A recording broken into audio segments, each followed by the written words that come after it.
Hello everyone, welcome to SST College of Arts and Commerce. I am Assistant Professor Padma Deshpande. Welcome to this SST Edupedia.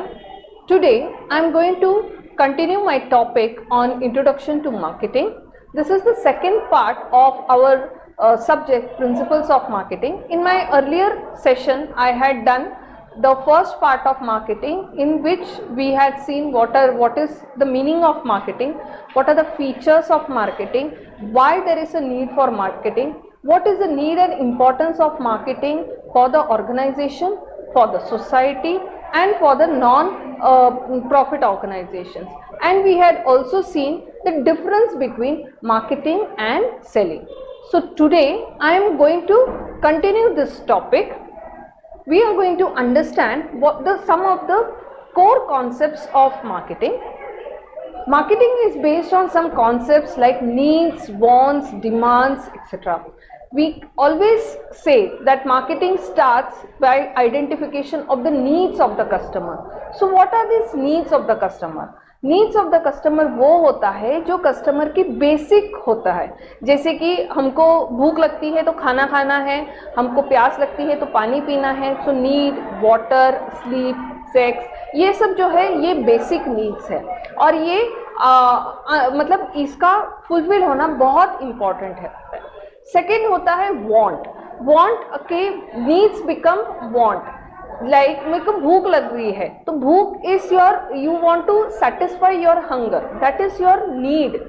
And what to eat is your want. Like you want to have roti sabzi या दाल चावल या burger या pizza, क्या खाना है वो आपका want बन जाता है. And demand is over and about the want, you want something extra. Like से फॉर एग्जाम्पल मैं दाल चावल खा रही हूँ तो मुझे उसके साथ पापड़ होता, अचार होता तो कितना अच्छा होता. या फिर मैं बर्गर खा रही हूँ तो उसके साथ मुझे फ्रेंच फ्राइज भी चाहिए एंड ये कोको कोला भी चाहिए. सो यहाँ पे क्या हो गया है, मेरा डिमांड, लाइक मेरा ये डिमांड हो गया है. I want over and above, like it is for specific and we have the ability also to pay for it. So demand refers to the desire for a product in which there is an ability and the ability to pay and the willingness to buy that product. So this is the basic difference between needs, wants and demands. Then in marketing always there is a transaction. Transaction यानी क्या होता है, there is an exchange. There is an exchange and there is a agreement between two people. They agree on certain terms and conditions, जिसको हम sale agreement भी बोल सकते हैं. Then there is a transfer. What is transfer? Transfer is from one person to another. You go to the shop, आप पैसा देकर कोई भी चीज खरीदते हो तो there is a transfer taking place. आप पैसा ट्रांसफर कर रहे हो वो पर्सन के अकाउंट में और उसके बदले वो पर्सन आपको something he is giving you a product or a service. And there is an exchange. Exchange is there is some कोई कुछ तो ट्रांजैक्शन हो रहा है एंड इसमें क्या हो रहा है, एक एक्सचेंज हो रहा है. एक प्रोडक्ट पहले दुकानदार के पास जो था वो अब आपके पास आ गया है. So there is an exchange. In return of what? In return of money. The shopkeeper has charged you money. There are certain conditions for exchange. The first and foremost condition is that there has to be minimum 2 parties should be involved. Then there has to be something of value. कुछ तो उस चीज को value होना चाहिए. वो चीज आपके पास आने के बाद उसका आपको उसमें से कोई वैल्यू निकलना चाहिए.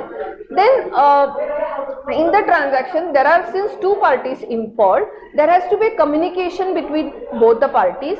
And communication में क्या होता है, एक agreement होता है, transaction होता है, transfer होता है and delivery होता है. And either of the party have the right to cut off the deal या फिर go forward with the deal. And both the parties must be competent. मतलब एक छोटे बच्चे को अगर शॉप में बेचा जाएगा तो छोटे बच्चे को तो इतना नॉलेज नहीं होता है, तो both of the person should be competent enough. जब whenever a contract is done, whenever there is a buyer and a seller, both must be matured, both must be competent enough to understand the terms of agreement and then go ahead with the agreement. So these are some of the conditions of an exchange. Now transaction is taking place. So transaction में भी दो चीजें important होती हैं. One is the value of the condition, value of the product और the service, कि वो product खरीदने के बाद what kind of benefit I am going to get out of it.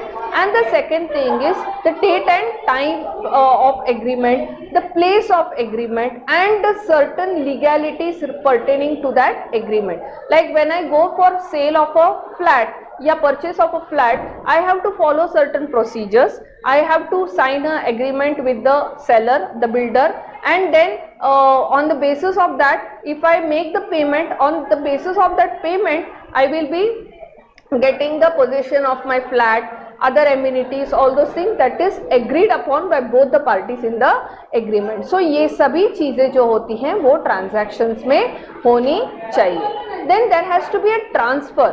Transfer में क्या होता है? Transfer involves that there has to be an offer, like when there is an agreement taking place.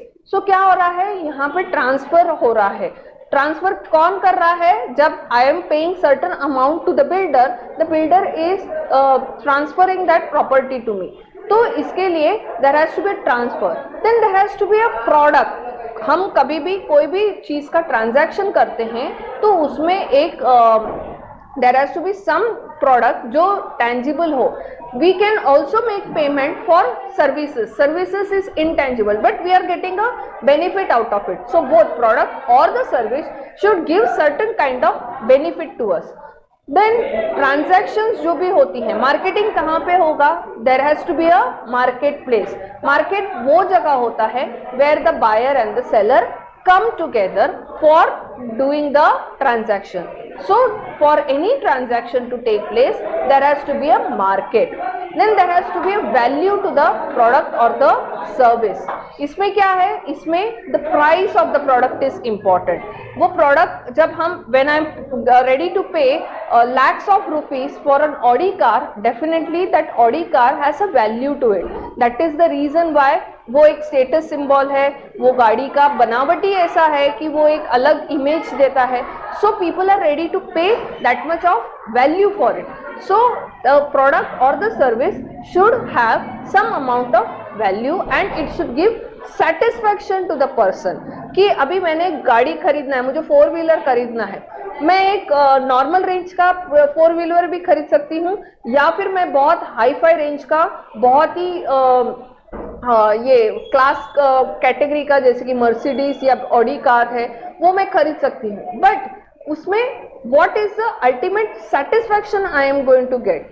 Satisfaction is basically एक normal 4 range की गाड़ी खरीदने पर भी मुझे वही सेटिस्फैक्शन मिलेगा. हाँ, अगर मैं ऑडी या मर्सिडीज खरीदती हूँ तो उसमें मुझे एक अलग सेटिस्फैक्शन मिलेगा क्योंकि वो सभी के पास नहीं होता है. तो it is the level of satisfaction that a person has at accordingly the customer or the person he buys the product or the service.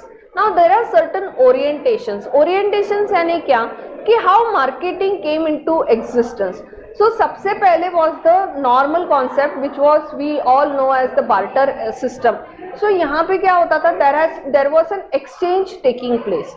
तो यहाँ पे there is a assumption that the customer will accept whatever product is available to them in the market.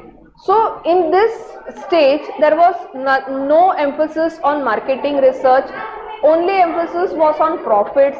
There was no concern for customer satisfaction or any importance was given to sales, after sales service. Then came the production concept.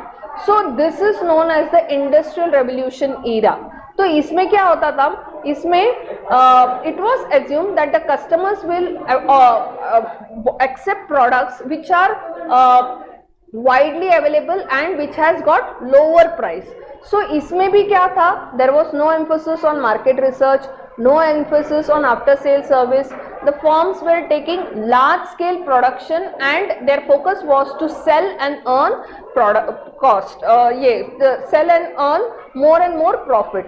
Large scale पे production किया जाता था to reduce the cost of production. Then came the product concept. सो इस product concept में क्या था कि it was assume that the customers will accept those products which have best quality and performance. तो इसमें क्या हो गया, यहाँ पे there was an emphasis on market research. More emphasis was given to R&D, research and development, so that वो product को और बेहतर बनाया जा सके। Emphasis was more on ये market research, then profit motive तो था ही, एंड इसमें ऐसे था कि अच्छे से अच्छा प्रोडक्ट बनाओ, उसको कस्टमर को सेल करो ताकि ज्यादा से ज्यादा कस्टमर आपके प्रोडक्ट को यूज करें। बट इसमें भी क्या हो गया, there was lack of customer service. Then came the selling concept. Selling concept में क्या था, एग्रेसिवली प्रमोट करो प्रोडक्ट्स को एंड सर्विसेज को, एग्रेसिवली प्रमोट करो, because it was assumed that the customer is not aware about these products या ये services, and aggressive promotion and advertising is the only way through which you can sell this product. So ये जो product ये जो emphasis रहता है या ये जो सेलिंग कॉन्सेप्ट होता है, ये ज़्यादा करके जो नॉन रेगुलर आइटम्स होते हैं जैसे कि इंश्योरेंस है या फिर म्यूचुअल फंड्स वगैरह जो हैं, ये क्या होता है, इसमें सेलिंग कॉन्सेप्ट ज़्यादा यूज़ किया जाता है because most of the people are unaware about the different mutual funds या डिफरेंट इंश्योरेंस, उसके बेनिफिट्स क्या हैं, उसको किस तरीके से उसमें इन्वेस्टमेंट्स करने हैं, ये नहीं पता होता है। सो यहाँ पे the emphasis is more on different marketing mix, and marketing mix में भी the promotional aspect is given more emphasis, advertising को, प्रमोशन को ज़्यादा एम्फोसाइज किया जाता है, and the motive is to earn sell the product and earn a profit. And इसमें क्या होता है, कस्टमर रिलेशन रखना या कस्टमर सेटिस्फैक्शन, इसके ऊपर भी इंपॉर्टेंस नहीं दिया जाता है। Then came the marketing concept. This concept basically got developed in the ये डेवलप्ड कंट्रीज। तो इसमें क्या है, it was seen that organization started realizing that there are 4 aspects जिसपे कोई भी कंपनी को अगर सक्सेसफुल होना है तो they will have to focus. So what are these aspects? तो सबसे पहली बात तो कस्टमर्स को, you should have a particular target customers. Then you should have a different approach. Her market के लिए, हर कस्टमर के लिए there has to be a different approach. Focus should be on customer satisfaction, and along with customer satisfaction, emphasis on profit is also important. So इस marketing concept में the concept of STP, that is segmentation, targeting and positioning came into existence. Now what is segmentation? Segmentation ये basically हम market को divide करते हैं, we break the market into different groups like male female, then male में भी age groups के हिसाब से डिवीजन होता है। So basically segmentation is breaking of the market. Then एक पर्टिकुलर मार्केट को जब हम फोकस करते हैं, that becomes the target market. अब ये सेगमेंटेशन मैंने मेल फीमेल का उसमें कर दिया, उसमें भी फीमेल्स अगर मैंने लिया है सेगमेंट में, तो फीमेल सेगमेंट में देयर आर छोटी लड़कियां, बच्चियां होती हैं, then from we can say from 0 to 2 या 3 इयर्स का, फिर 3 to 5 इयर्स की बच्चियां, then 5 to 10 years, 10 to 15 years की बच्चियां, ऐसे करके। सो इसमें let's say I want to focus on the age group of 2 to 5 years के ग्रुप में।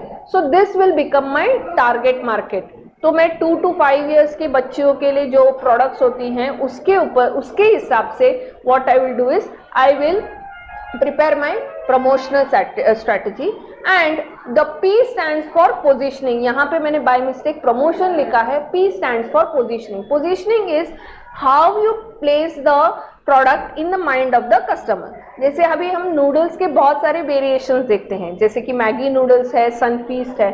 मैगी नूडल्स ने अपने आप को कस्टमर के दिमाग में 2 मिनट इंस्टेंट नूडल करके प्लेस किया हुआ है।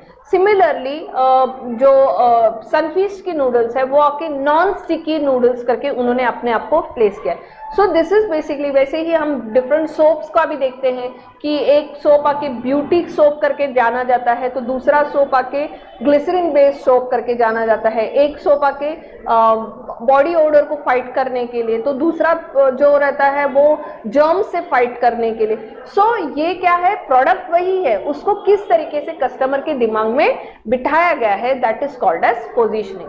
सो मार्केटिंग में ये STP पे बहुत ज्यादा एम्फोसिस होता है, एंड इसी कॉन्सेप्ट में ये सब कॉन्सेप्ट जो है, ये मार्केटिंग जैसे कॉन्सेप्ट आया तो इसमें इस चीजों को पे एम्फोसिस होने लगा। Then there was focus on market research, profit भी अर्न करना है, कस्टमर सेटिस्फैक्शन भी होना चाहिए, ऑल फंक्शनल एरियाज का इंटीग्रेशन होना चाहिए, एंड कस्टमर रिलेशनशिप को इंपॉर्टेंस मिलने लगा। जैसे जैसे later on the societal concept came into existence. So societal concept emphasizes that society का वेलफेयर भी होना चाहिए, कस्टमर सेटिस्फैक्शन भी होनी चाहिए, and the company should earn profit. मतलब whatever the company is earning it should give back to the society. And how they can do it, they can use eco friendly products, they can use green technology, they can use emphasis on more of green based like जो packages वगैरह भी use होती हैं, तो reduce, recycle, reuse ऐसे products and उसके packages बनाओ कि वो हम उसका sustainability, मतलब हम लोग environment को sustainable करने के लिए जो सब कर सकते हैं वो societal concept में आया। Then came the relationship concept. इसमें emphasis was more on maintaining the customer relation. So to maintain your customer, to maintain the loyalty of your customer, to give better services to your customer, जो सब भी आपसे हो सके वो करो ताकि आपका कस्टमर आपको छोड़ के न जाए करके। And the last concept that came into existence was the holistic marketing. This was given by Philip Kotler. So in this 4 approaches are used, that he emphasized that if you want to have a holistic concept of marketing, then 4 things need to be maintained. The first thing is marketing should be seen as an integrated approach, मतलब marketing and selling together should be taken into consideration. इसमें product पे भी emphasize होना चाहिए, customer relationship पे भी emphasize होना चाहिए, आपके जो पार्टनर्स हैं जैसे कि all the stakeholders, that is your customers, your distributors, your suppliers, your employees, the financial institution, the government agency, जो सब भी आपके ऑर्गेनाइजेशन के साथ जुड़े हुए हैं, you take care of all of them, and performance on the basis of performance, awards should be given, motivation should be there. So all these approaches together is known as holistic marketing. So with this I have completed the first chapter of your principles of marketing. In the first part I had given you the brief introduction about marketing, the various aspects of marketing. We had seen the difference between marketing and selling, and in today's lecture I explained to you the core concepts of marketing and the orientation of marketing. So stay connected and we'll meet in the next lecture. Thank you.